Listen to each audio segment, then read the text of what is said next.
It's late at night. You're lying there, phone in hand, restless mind buzzing, heart quietly aching.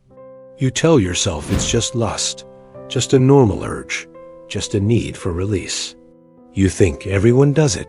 It's not a big deal. Just one more scroll, one more fantasy, one more body to imagine. But if you stopped and got brutally honest with yourself, you'd feel it right there in the background, the emptiness. Not only after, but even while you're chasing it. You think it's desire, but it isn't. It's hunger. A hunger for something way deeper than skin, deeper than release. It's grief for something you can't even name. Carl Jung saw this long before modern psychology dared to touch the subject. He once said, "People will do anything, no matter how absurd, to avoid facing their own soul." That's what lust really is most of the time, not pure pleasure, not evil, but escape. An escape from boredom, from loneliness, from pain, from the silence inside your own heart. You keep telling yourself you want her, or him, or them. But if you peeled back the layers, what you really want is to feel alive again, to feel seen, to feel held, to feel something real beneath the surface of a life that often feels numb and performative. And instead of turning inward, you chase outward toward the body, the image, the rush of dopamine that vanishes almost as soon as it arrives. And when it's over, you're right back in the same place, the same void, the same silence, the same self, untouched. Here's the thing, lust isn't your enemy. Lust is a symptom. It's your soul trying to get your attention. Because underneath that craving isn't just desire, it's disconnection. You're not connected to your body. You're not connected to your emotions. You're not connected to your purpose. You're not connected to you. So you reach for the quickest substitute, the illusion of intimacy, the illusion of being wanted, the illusion of control. Jung would say, this is your shadow in action. That part of you that was never loved in the right way, now searching for love in all the wrong ways. And it's not just about sex. It's in the late-night porn, the compulsive texting, the conversations that feel almost intimate, but never quite real, the way you replay in your head the one time someone made you feel desired. All of it is distraction. What you're really running from is the loneliness under your skin. Because if you slowed down long enough to feel it, you'd have to admit what you crave isn't just release. It's rescue. Rescue from numbness, from emptiness, from the buried needs you were never allowed to have. Jung saw this in patient after patient. They didn't come to him with sexual problems. They came with a spiritual hunger disguised as desire. He didn't moralize, didn't shame. He simply asked the deeper question. The real question isn't, why do I feel lust? The real question is, what is this lust distracting me from? And if you never ask that, the cycle just keeps spinning. You'll keep feeding the craving, but never touch the wound. Keep chasing bodies, but never taste intimacy. Keep finishing, but never feel whole. The truth no one tells you is this: you don't need more pleasure. You need more presence. You don't need another body. You need to come back to your own. Because the part of you that keeps reaching outward is the same part of you you've never met inward. And that's what Jung's Red Book was really about. Not sex, not power, not control, but integration. Bringing home the lost pieces of yourself. Having the courage to sit with your emptiness instead of running from it. So before you open another app, before you send another text, before you give in to another craving pause, ask yourself, is this lust, or is this loneliness wearing a disguise? And then ask, if I stopped escaping, what would I actually find inside me? Jung never treated lust as just a physical impulse. To him, it was a signal from the unconscious, a message from the soul, a flare saying, you've been starving too long. Because when you haven't faced your inner world, desire doesn't come from wholeness. It comes from fragmentation. You don't lust because you're bad. You lust because you're divided. In the Red Book, Jung wrote, "I must learn that the dregs of my thought, my dreams are the speech of my soul." So when lust shows up suddenly, urgently, irrationally, it isn't about the person you're thinking of. It's about the part of yourself you've lost contact with. In Jungian psychology, the inner feminine in men is called the anima. And when the anima is unconscious, you lose touch with your feelings. You don't know how to surrender. You don't know how to love without clinging. So your soul does what it knows how to do. It projects. You place your lost tenderness, your vulnerability, your inner light onto someone else. Not because she or he is all those things, but because they remind you of the part of yourself you can't access anymore. So when you lust after her softness, his strength, their presence, you're not craving sex. You're craving reunion with your own lost soul. That's why it hurts. Because no matter how many times you chase it, you never reach it. You can't, because you're chasing yourself in someone else's body. And the more disconnected you are from your anima, or your animus if you're a woman, the more desperate, violent, and empty your lust becomes. So you scroll endlessly. You fantasize about people you barely know. You replay images that once made you feel something, anything. And every time it ends, you feel more distant from yourself than before. Jung called this the shadow seduction. Not evil, not sin, but illusion. You don't see a person, you see your unmet needs, your suppressed pain, your forgotten warmth. And because you haven't integrated these parts within, you try to possess them outside.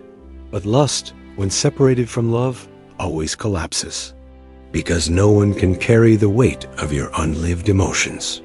No body can complete a broken identity. No orgasm can heal a soul you've refused to feel. So the cycle keeps tightening. You need more stimulation, more novelty, more intensity. And you think the answer is out there, more content, more people, more experiences. But in reality, you're just running faster in a maze that always circles back to the same void. To break it, Jung said you have to stop asking, who turns me on? And start asking, what part of me have I turned off? Because when you reconnect with your emotions, your dreams, your intuition, lust transforms. It becomes sacred, creative, not a trap, but a bridge. Jung called it integration, bringing back the parts of you that were thrown into the dark. And lust? That's the fire of your soul, begging you to pay attention. Not to shame you, not to scare you, but to remind you how far you've drifted from yourself. At the core, you don't just want someone to touch your body. You want someone to witness your being. You don't just want release. You want relief. Relief from being unseen, untouched, unheld even by yourself. And Jung's hardest truth is this: until you face your soul, your desire will always be misdirected. You'll keep chasing shadows, mistaking them for love. You'll keep falling into arms that never feel like home. Because the home you're looking for is the one you abandoned inside yourself a long time ago. So the next time you feel that wave of lust rising, pause. Don't repress it. Don't follow it blindly. Just ask it, what are you trying to show me about myself? Because once you learn to hold that fire without letting it consume you, you don't become cold, you become clear. And in that clarity, you can finally choose something deeper than craving. You can choose connection, not escape, not performance, not fantasy, but presence. And from presence comes the kind of love lust could never give you. You keep telling yourself it's harmless, just a release, just a phase, just a human need. But here's the quiet truth: lust doesn't usually wreck your life all at once. It reshapes you slowly, in tiny, invisible ways. First, it numbs you. You don't feel your emotions as sharply. The highs and lows get dulled. You start seeing people less as whole beings and more as pieces of desire. You start mistaking attention for love, stimulation for intimacy. That's what Jung warned about. Because when lust becomes separated from the soul, it doesn't just distort how you see others.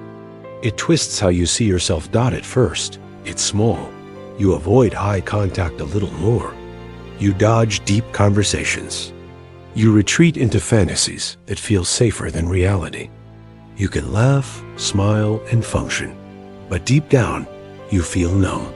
Then it gets heavier. You lose motivation, not just in relationships, but in life. You stop writing. You stop building. You stop creating. Because lust, when it's consumed unconsciously, eats the same fire that was meant to fuel your purpose. It becomes your shortcut to aliveness. But shortcuts always have a cost. And the cost here is your soul.c. Every time you give in without awareness, you strengthen a loop in your mind. Trigger, reaction, relief, guilt, repeat. Jung called this a complex and inner program that takes over your willpower. The more you repeat it, the stronger it gets. Until eventually, you don't act, you're acted through. And when that happens, it's not you chasing lust. It's your shadow. It's your loneliness. It's your unloved inner child looking for someone to finally hold him the way no one ever did. So the cycle keeps spinning. Relationships fall apart. Connections feel hollow. Silence becomes unbearable. So you swipe. You scroll. You chase. You run. And all the while, the real issue, the disconnection inside, remains untouched. And here's the cruel irony. Lust doesn't just keep you from love. It keeps you from yourself. It robs you of creative energy. It scatters your attention. It dries out your dreams. It fogs your clarity. And after enough time, you start asking the most painful question of all. Why don't I feel anything anymore? And the answer isn't punishment. It isn't shame. It isn't hell. It's numbness. Jung believed numbness was worse than pain. Because at least with pain, you're alive. But numbness? Numbness means you've stopped listening. Stopped evolving.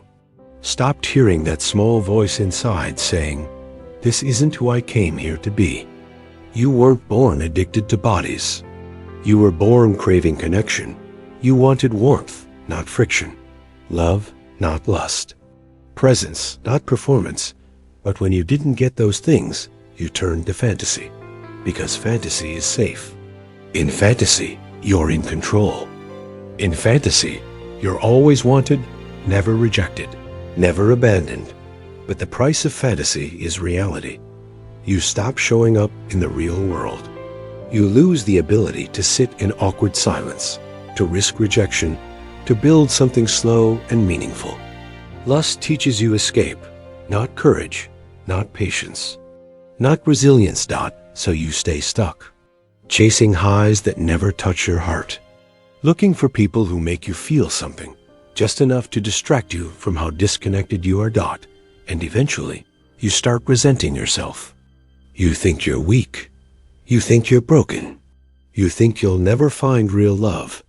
But Jung would say you're not broken. You're just disconnected. Disconnected from your inner feminine, your anima, from your own capacity to feel, to nurture, to hold, to love. You have fire, but no warmth. Desire, but no devotion. And without integration, lust turns inward. It becomes violence against yourself. Not physical violence, but betrayal. You betray your own values. You promise yourself, never again, only to cave the next night. And each time you fall, the shame grows heavier and your will weaker.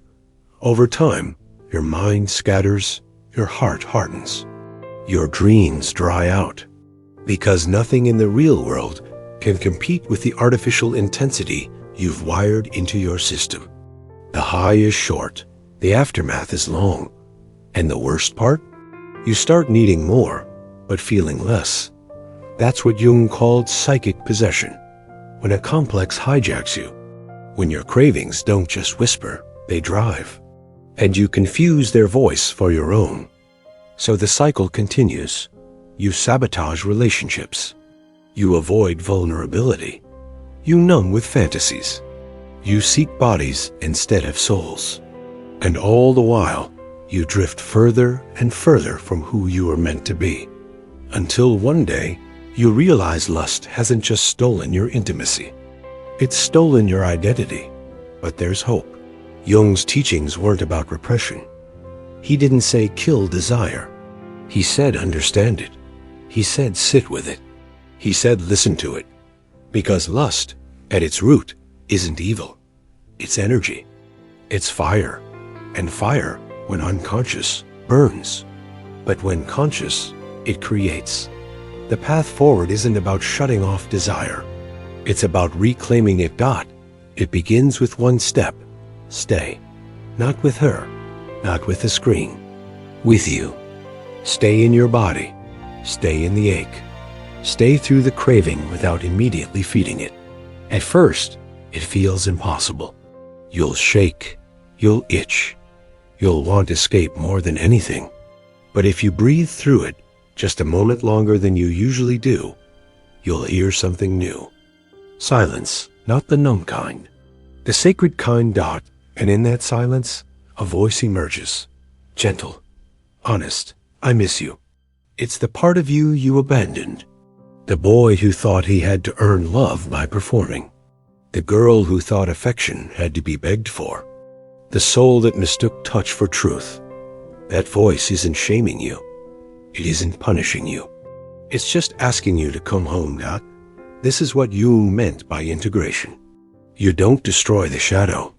You don't fight it into submission. You meet it. You listen to it. You bring it back into the light. And what does that look like in practice? It looks like writing again, not to impress, but to feel. It looks like creating, not for validation, but for expression. It looks like sitting in nature until the silence feels safe again. It looks like crying without apologizing for it. It looks like asking, what do I really want right now?